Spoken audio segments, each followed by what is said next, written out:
The very earth of Gaul vibrated, trembling violently under the sheer weight of tens of thousands of war horses, while the deafening, rhythmic thud of Roman infantry marching in locked formation echoed across the Catalaunian plains. It was the year 451 CE, and the absolute survival of Western civilization hung entirely on a terrifying historical paradox. To halt the relentless calculated advance of Attila, the supreme ruler of the Hunnic Empire, the fragile imperial government was forced to execute the unthinkable. The regular army had to stand shoulder to shoulder with the Visigoths, the very same Germanic tribe that had ruthlessly sacked the city of Rome just 4 decades earlier. This was a desperate, precarious coalition forged by Flavius Aetius, a brilliant tactician whom history would later remember as the last of the Romans. Welcome back to World Chronicles. Today, we dissect the Battle of the Catalaunian Plains, a monumental apocalyptic clash where 2 legendary commanders who intimately understood each other's ruthless methodologies finally collided. To stop a warlord universally feared as the Scourge of God, the Roman Empire had to place its final hopes in the hands of its oldest, most bitter enemies. A staggering strategic gamble that could save a dying world, or just as easily destroy the remaining legions from within. By the early spring of 451 CE, the Rhine frontier, once the impenetrable stone and timber shield of the Western Roman Empire, had practically ceased to exist. Attila's massive push into Gaul was rarely understood by his contemporaries for what it truly was. Not a mindless, chaotic raid for mere plunder, but a highly calculated, yet a methodical imperial expansion. The Hunnic ruler was actively exploiting a catastrophic vacuum of power. The frontier garrisons were severely depleted, their fortifications decaying rapidly under the profound neglect of Emperor Valentinian III, who remained safely entrenched and paranoid within the heavily fortified court at Ravenna. Sensing this deep structural vulnerability, the Hunnic war machine poured across the river with terrifying efficiency. They systematically dismantled local resistance, neutralizing strongholds to secure their supply lines. Soon, the pungent, unmistakable scent of burning timber, roasting pitch, and charred grain silos drifted for miles across the Gallic countryside, a grim sensory beacon signaling the violent sack of vital logistical hubs like Metz, as heavy ash settled over the meticulously paved, but now abandoned Roman roads. The strategic reality became painfully clear. Attila intended to sever Gaul from the empire permanently, stripping Ravenna of its wealthiest remaining province. Faced with the immediate, irreversible collapse of the Western territories, Flavius Aetius, the supreme military commander of the West, recognized a cold mathematical truth. The regular Roman army, the comitatenses, simply lacked the raw manpower required to stall an invasion of this unprecedented magnitude. His immediate response was a frantic high-stakes diplomatic scramble across hostile borders. Aetius rode out to secure an alliance with King Theodoric I of the Visigoths, leveraging mutual survival to convince a sovereign who harbored deep-seated resentment against Rome. Theodoric's armored cavalry was the only force capable of neutralizing the mobility of the steppe archers. To further pad his infantry lines and secure vital terrain, Aetius also coerced the Alans, commanded by their opportunistic leader, Sangiban, to commit their forces to the defense, despite widespread reports that Sangiban was secretly negotiating to surrender the city of Orleans to the Huns. The diplomatic architecture of this coalition was an act of sheer desperation. Aetius understood that only a synchronized Germanic-Roman front could hope to match the vast multi-ethnic conglomerate of subjugated tribes marching steadily under Attila's command. It was a logistical miracle that these disparate forces managed to converge at all, marching into position under the looming threat of total annihilation. But Aetius knew that gathering an army was only half the problem.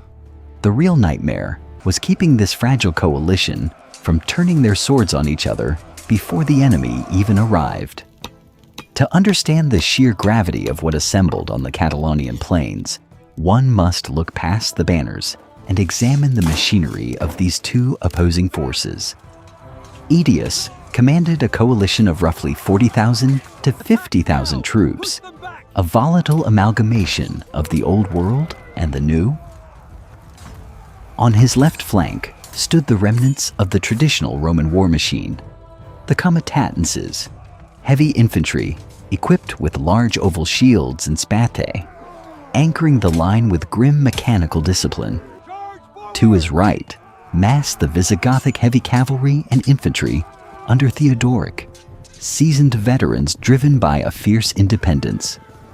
In the very center, at the most vulnerable and untrusted segment of the line, Aetius deliberately wedged the Alans, a calculated risk designed to lock their wavering loyalties between Roman iron and Visigothic steel. Opposite this fragile alliance stretched the sprawling host of Attila, a mirror image of similar numerical strength, but entirely different tactical doctrine. The Hunnic corps consisted of unparalleled horse archers, highly mobile, and capable of unleashing devastating composite bow volleys while in full retreat. Yet, Attila's army was also a subjugated empire on the march. His lines were heavily padded with Ostrogothic heavy infantry and fiercely loyal Gepid warriors, effectively neutralizing the Roman advantage in close quarters massed combat. The visual contrast between the two lines was stark and intimidating. All across the undulating chalky soil of the plains, the rigid, mathematically precise formations of the Roman Visigothic shield walls stood immovable. Sunlight caught the dull glint of Roman iron helmets and the interlocking rings of Visigothic chainmail. A mile across the field, the horizon was obscured by a restless shifting wall of dust, kicked up by tens of thousands of steppe ponies. There the aesthetic was one of fluid menace. Warriors clad in scale armor fashioned from sliced animal bone, horn and hardened leather, their mounts constantly milling in a state of tense, kinetic energy. The psychological pressure radiating from the Hunnic lines was palpable, punctuated not by the synchronized thud of hobnailed boots stepping in unison, but by the chaotic, swirling din of tribal war cries, the harsh snap of leather reins, and the restless snorting of horses anticipating the charge. The sheer visual weight of two massive war machines staring each other down created a crushing tactical tension. However, the true danger of this engagement lay not merely in the massed weaponry, but in the minds commanding it. This was not a clash of strangers. Aetius and Attila possessed a chilling, intimate understanding of one another.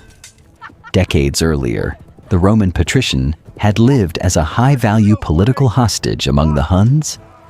He had studied their language, ridden with their cavalry, and absorbed their tactical doctrines firsthand.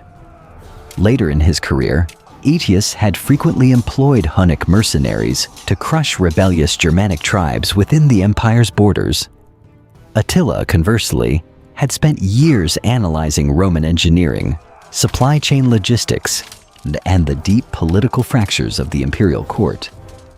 The Hunnic ruler knew exactly how long a Roman shield wall could hold under concentrated arrow fire, just as Aetius knew precisely how to deny the steppe riders the vast open spaces they required for their signature feigned retreats. It was a terrifyingly symmetrical psychological warfare, a chess match where both grandmasters possessed identical foresight. With two masterful tacticians who could read each other's minds so flawlessly, the impending battle would not be decided by a clever, unseen trick, but by a relentless, bloody race for one specific piece of dirt. The night before the main engagement, the physical reality of the Catalaunian plains began to exert its crushing tactical pressure on both commanders. The damp, chalky soil, softened by the early spring weather, and sucked at the heavy hobnailed boots of the infantry and the hooves of the cavalry, demanding a severe toll in stamina before a single sword was drawn. As darkness enveloped the field, the bone-deep chill of the Gallic night settled over the sprawling encampments, yet the valley offered no silence. Somewhere in the pitch-black expanse, the vanguard forces violently collided. The Franks, marching as imperial allies, stumbled directly into the Gepids of Attila's host. This was not a coordinated set-piece engagement, but a desperate blind melee fought in absolute darkness. The struggle was defined entirely by the sickening crunch of splintering wood, the concussive thud of heavy shield impacts, and frantic, guttural commands shouted over the chaos. It was an unmitigated slaughter in the mud. Historical accounts suggest thousands perished in this nocturnal clash, their bodies trampled into the frigid earth before the sun even rose. While the vanguards bled each other dry in the gloom, the minds of Aetius and Attila remained fixed entirely on a singular, looming geographic feature, a prominent ridge that commanded the flat expanse of the plains below. In the unforgiving mathematics of 5th century warfare, elevation was the absolute currency of victory. Holding the high ground granted archers a devastating physical advantage in maximum range and downward penetrating power. More critically, for an engagement heavily reliant on armored shot cavalry, a downhill slope provided the kinetic momentum required to shatter a braced infantry line. To surrender the crest of this hill was to invite immediate annihilation, or recognizing this uncompromising truth, Aetius ordered his forces to move out under the frigid cover of the pre-dawn hours. He drove his men up the right side of the incline, a grueling, breathless ascent. The sheer physical exertion of marching uphill in iron mail and carrying heavy wooden shields tested the absolute discipline of the exhausted Roman legions and their Visigothic allies. Every hard-fought yard gained in the dark was a yard of lethal momentum permanently denied to the Hunnic horsemen. By the time the first gray light broke across the horizon, the Roman coalition had anchored themselves securely on the crest. Attila, realizing the high ground was already contested, pushed his own forces rapidly up the opposing slope, halting only when the two massive armies stood staring at each other across the summit. Until the geographic center of gravity had been established, and the physical stage for the empire's final stand was immovably set. Dawn revealed the lines clearly drawn across the chalky terrain. But Aetius was about to make a deployment decision so risky that his own officers thought it was madness. Aetius stood atop the contested ridge, surveying the vast, chalky expanse below, and orchestrated a battlefield deployment that bordered on political and military heresy. He anchored his left flank with the remnants of the regular Roman army, positioning his most disciplined, heavily armored infantry where they could maintain rigid formation against sweeping cavalry maneuvers. On the far right flank, securing the opposite end of the high ground, he stationed King Theodoric and the massed heavy cavalry of the Visigoths. This deliberate arrangement left the center, the most critical and structurally vulnerable sector of any ancient battle line, entirely to Sangiben and his Alans. This was not a gesture of battlefield trust. It was an act of ruthless, calculated coercion. By wedging the Alans tightly between the immovable Roman shield wall and the fiercely independent Visigothic host, Aetius stripped Sangiben of any physical opportunity to desert or negotiate an 11th hour surrender. The Alans were physically locked into the engagement, forced to fight for their survival, regardless of their political allegiances. But the genius of Aetius's gamble went far beyond mere containment. He possessed a profound understanding of Attila's psychological profile and operational doctrine. The Hunnic warlord invariably placed himself and his elite in battle-hardened steppe cavalry in the absolute center of his own formation, flanked by his heavily armed Ostrogothic and Gepid subjugates. By placing his least reliable troops in the middle, Aetius was deliberately presenting Attila with a visibly weak, politically fractured center. The Roman commander was engineering a massive tactical trap. If the Alans somehow managed to hold their ground, the coalition line would remain stable. However, if they buckled and broke under the sheer kinetic pressure of the initial Hunnic charge, a highly probable outcome that Aetius fully anticipated, Attila's vanguard would naturally surge forward to exploit the gap. By driving deep into the center, the Hunnic horsemen would unwittingly draw themselves into a lethal pocket. Once inside this terrain-enforced kill zone, Attila's forces would be simultaneously flanked and crushed by the Roman left and the Visigothic right, both of which would pivot inward with the devastating momentum of a downhill charge. Across the valley, Attila finalized his own lines, ensuring his Ostrogothic infantry were positioned specifically to face their hated Visigothic cousins, guaranteeing a ferocious engagement on the ridge. The field grew agonizingly quiet as the final coalition ranks locked their shields, creating a continuous overlapping wall of iron, wood, and oiled leather. The intense tactical pressure hung heavy in the damp morning air until the silence was abruptly shattered. A deep, resonant blast tore across the valley. The Roman brass war horns sounded a prolonged, ominous note that rolled down the slopes, a mechanical and a soulless command signaling the readiness of the legions. It was immediately answered by thousands of sharp, guttural commands shouted across the Visigothic lines and the rhythmic, terrifying thud of spear shafts beating against wooden shields. Attila saw the weak center and took the bait, unleashing his vanguard with a force designed to crack the coalition in a single stroke. The Hunnic vanguard struck the center of the coalition line with the devastating kinetic force of a geological event.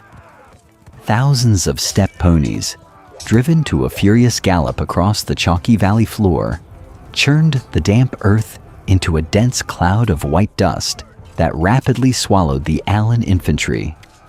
Before the physical lines even collided, the sky above Sangiban's men darkened completely. Attila's horse archers unleashed staggered continuous volleys, in creating a terrifying, localized eclipse.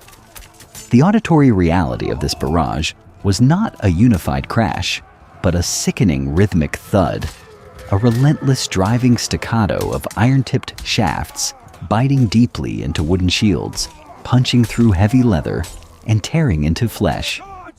The Alans, already politically demoralized and physically wedged between their supposed allies, absorbed the brunt of an assault specifically engineered to break their spirit.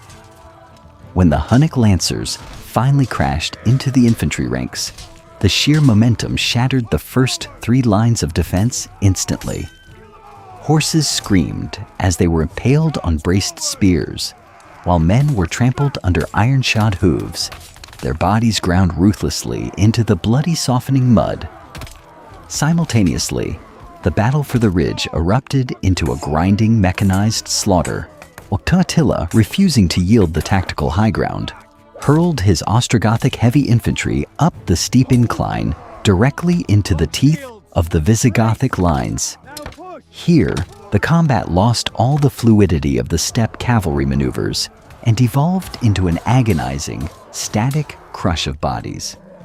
The physical pressure of the terrain became an invisible, exhausting enemy.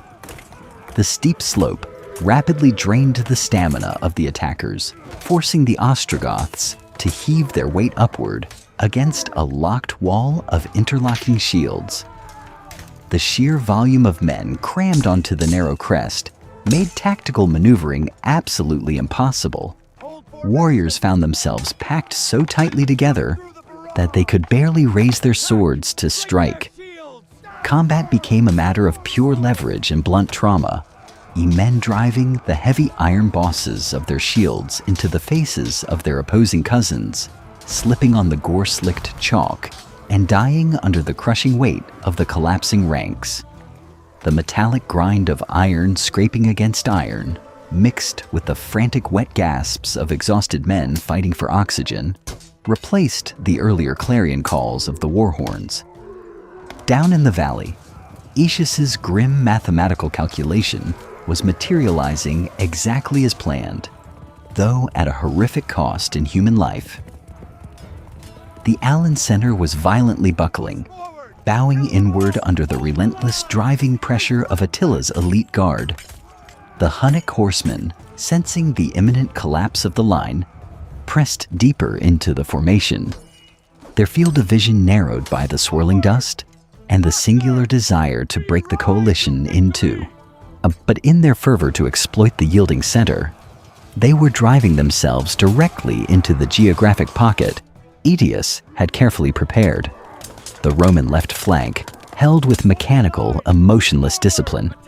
Legionaries dug their hobnailed boots into the earth, their overlapping shields forming an impenetrable jagged wall that effectively corralled the Hunnic right and denied them the open space required to maneuver. Yet, a tactical trap is entirely dependent on the structural integrity of its jaws. For Aetius's maneuver to succeed and finally snap shut, the Visigothic right flank absolutely had to hold the ridge.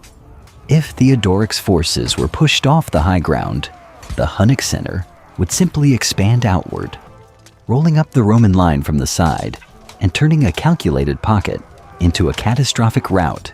And the physical toll on the Visigoths was astronomical. They were forced to simultaneously hold the crest against the massive Ostrogothic surge and maintain formation to eventually pivot their mass against Attila's encroaching center.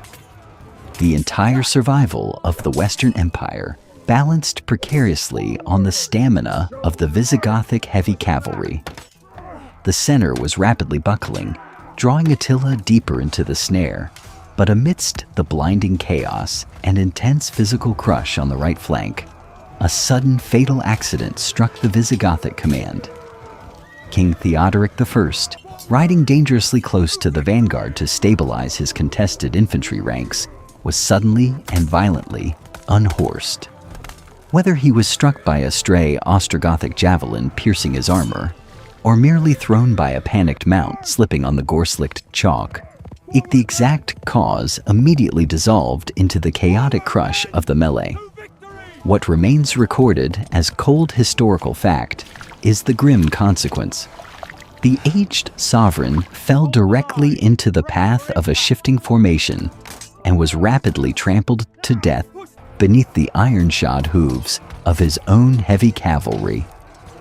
In the established doctrine of 5th century warfare, the sudden, highly visible death of a supreme commander almost invariably shattered an army's structural cohesion. It typically acted as a fatal psychological blow, triggering a rapid disintegration of morale and a frantic, disorganized retreat. Attila, whose forward officers likely witnessed the Visigothic royal standard waver and pitch forward into the mud, fully anticipated an immediate collapse of the coalition's right flank. He prepared his center to expand and roll up the exposed Roman lines. Instead, an entirely unprecedented psychological reaction occurred. The news of Theodoric's demise cascaded through the Visigothic ranks not as a paralyzing shock, but as a ferocious catalyst for vengeance. Command of the host immediately transferred to his son, Thorismund, a seasoned warlord who was already engaged in heavy combat nearby.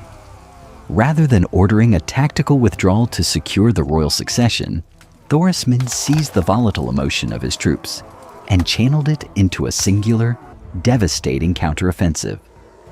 the defensive holding action on the ridge abruptly ceased. The Visigoths consolidated their formations, lowered their heavy lances, and initiated a massive downward charge. The sensory environment of the battlefield violently shifted. The metallic grind of close-quarters attrition was entirely drowned out by a terrifying unified auditory assault. Thousands of Visigothic warriors chanting, a rhythmic, guttural roar of grief and fury that echoed across the valley. This was no longer a calculated skirmish for elevation. It was a sheer, momentum-driven avalanche of chainmail, iron, and enraged horsemen hurling themselves down the steep gradient. The tactical pressure on Attila's forces inverted in a matter of minutes. The Ostrogothic heavy infantry, already severely exhausted from hours of grueling uphill fighting, were physically incapable of bracing against the kinetic weight of the downward charge. Thorismund's cavalry hit the exhausted lines with pile-driving force, instantly shattering their cohesion. The Visigoths did not merely repel their cousins, although they carved a bloody, uninterrupted corridor straight through their ranks, driving relentlessly toward the valley floor. Down in the center, the lethal geometry of Aetius's master plan finally crystallized around Attila. The Hunnic ruler realized his critical operational error. By committing his elite steppe riders so deeply into the gap left by the fractured Alans, he had completely sacrificed his greatest asset, lateral mobility. His forces were densely packed into a congested pocket, their movements severely restricted. Now, with the high ground lost and his Ostrogothic flank collapsing above him, the full weight of the Visigothic cavalry wheeled inward. They struck the completely exposed right flank of the Hunnic center with devastating momentum. The steppe archers found themselves paralyzed, packed shoulder to shoulder in the valley, and they could not draw their composite bows, nor could they wheel their mounts to execute a retreat. They were systematically crushed between the immovable, disciplined Roman shield wall anchoring the left and the unyielding wave of Visigothic lancers plunging into them from the right. Aetius's meticulously engineered trap had violently snapped shut, transforming the center of the Catalaunian plains into a multi-directional slaughter. The Hunnic war machine, fundamentally designed for rapid strikes and fluid evasion across open steppes, was utterly incapable of functioning within this claustrophobic infantry vise. Whole squadrons of Attila's most veteran guardsmen were systematically dismantled in the crossfire, their mounts screaming as the coalition perimeter tightened relentlessly. Surrounded and taking catastrophic losses, the Scourge of God was forced to issue an order he had never given in his entire life. That order was a full, immediate retreat. For the first time in his reign, Attila turned his horse away from the enemy. The surviving Hunnic forces, battered and deeply disorganized by the claustrophobic infantry vice, fell back toward the perimeter of their vast encampment. They barricaded themselves behind a hastily assembled fortress of heavy wooden supply wagons. As the coalition forces tightened their siege lines around this makeshift palisade, the tactical pressure of the day gave way to the grim, settling reality of a stagnant standoff. The damp valley floor was a ruin of shattered armor and dying mounts, but within the Hunnic camp, a different kind of intensity took hold. Recognizing that his encumbered army was effectively trapped and facing absolute eradication by morning, the Hunnic ruler prepared for a king's demise. He commanded his remaining guards to construct a massive pyre. The sharp, pungent scent of oiled horsetack, sweat-stained felt, and dry timber permeated the damp evening air as thousands of wooden saddles were stacked high into the center of the enclosure. Attila intended to hurl himself into the flames the moment the Roman Visigothic perimeter breached the wagons, denying the empire the ultimate prestige of parading him in chains through the streets of Ravenna. Yet, the assault never materialized. the embers of the battlefield burned into the night. But Flavius Aetius, standing victorious amidst the staggering carnage, one was already calculating the geopolitical geometry of the next decade. He surveyed the ruin of his own coalition. Tens of thousands lay dead across the chalky plains. The sheer scale of the slaughter had exhausted the capacity of the survivors to continue an offensive. However, Aetius's hesitation to storm the wagons was not born of military fatigue, but of cold imperial pragmatism. If the Roman forces pushed forward and completely wiped the Hunnic Empire from the map, the balance of power in the West would violently shatter. Without the looming existential threat of Attila to keep them in check, the heavily armed, highly mobilized Visigothic host would immediately become an uncontrollable, dominant force. They would no longer be temporary allies. They would become the undisputed masters of Gaul. But to preserve the fragile remnants of the Roman state, the machine of war required a counterbalance. Attila, weakened and humiliated, but alive, was politically more valuable to the Senate and the imperial government than Attila dead in the ashes of his own saddles. Moving swiftly to execute this cynical strategy, Aetius sought out Thorismund. The new Visigothic king was riding high on the adrenaline of vengeance and the glory of shattering the invincible Hunnic aura. However, Aetius expertly manipulated the young sovereign's political insecurities. He quietly advised Thorismund that his father's sudden death left the throne in Toulouse dangerously vacant. If Thorismund remained on the plains to oversee a protracted, costly siege of the wagons, and his ambitious brothers remaining at the capital would undoubtedly seize the crown and strip him of his inheritance. The political logic was flawless and undeniably urgent.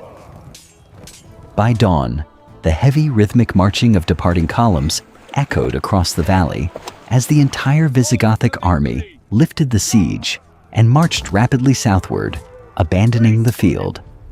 The Franks and Alans soon followed suit, their alliances dissolving the moment the immediate threat subsided. Aetius had effectively dismantled his own victorious army to ensure nobody emerged from the Catalaunian plains with absolute supremacy. The Hunnic host emerged from their wagon fort days later, bewildered by the empty horizon, and began the quiet march back across the Rhine. Aetius had saved Gaul through a masterstroke of diplomacy and controlled violence, but his calculated geopolitical chess move would bring a devastating consequence directly to the gates of Italy just 12 months later. That devastating consequence arrived with the spring thaw of 452 CE. Denied his conquest of Gaul, Attila pivoted his surviving war machine southward, driving straight through the Julian Alps and directly into the vulnerable heart of Italy. The Roman regular army, bled utterly dry on the chalky expanse of Chalons, could offer no meaningful physical resistance. Major commercial hubs like Aquileia were completely eradicated, erased from the map, while the imperial court cowered securely behind the marshes of Ravenna. The tactical victory on the Catalaunian plains had not broken the Hunnic Empire. It had merely redirected its territorial fury. Yet, on the ultimate historical tragedy of this monumental clash lay not in the immediate geopolitical fallout, but in the bitter, treacherous fate of its chief architect. Flavius Aetius had engineered an absolute military miracle, balancing hostile alliances and leveraging geographical elevation to halt an unprecedented existential threat. His reward was not a grand triumph in the capital. Just 3 years after the battle, Emperor Valentinian III, consumed by crippling paranoia and entirely intimidated by the overwhelming military prestige of his own supreme commander, personally assassinated Aetius during a routine court meeting in 454 CE. with the violent death of the man remembered as the last of the Romans. The complex diplomatic architecture that held the Germanic tribes in check instantly disintegrated. The military apparatus of the state lost its final brilliant functional mind. Barely 2 decades later, the Western Roman Empire quietly collapsed. Its final emperor was deposed without a massive siege or a grand final stand. The hollowed-out administrative institutions simply gave way to the very tribal mercenaries who had once fought alongside the comitatenses. The Battle of the Catalaunian Plains stands in history not as the dawn of a grand resurgence of imperial power, but as a magnificent, bloody sunset. It was the final moment the Western legions commanded the global stage of warfare, asserting their ancient iron discipline one last time before fading permanently into the shadow of antiquity. The heavy synchronized marching rhythm of hobnailed boots striking the earth to a sound that had dictated the fate of millions across centuries would never again echo with such unified, terrifying strength. The empire did not fall to a sudden tactical defeat. It succumbed to deep systemic decay, outliving its own capacity to survive. Thank you for joining us on this deep dive into the machinery of ancient war. Please subscribe to our channel to relive heroic chapters of history with us.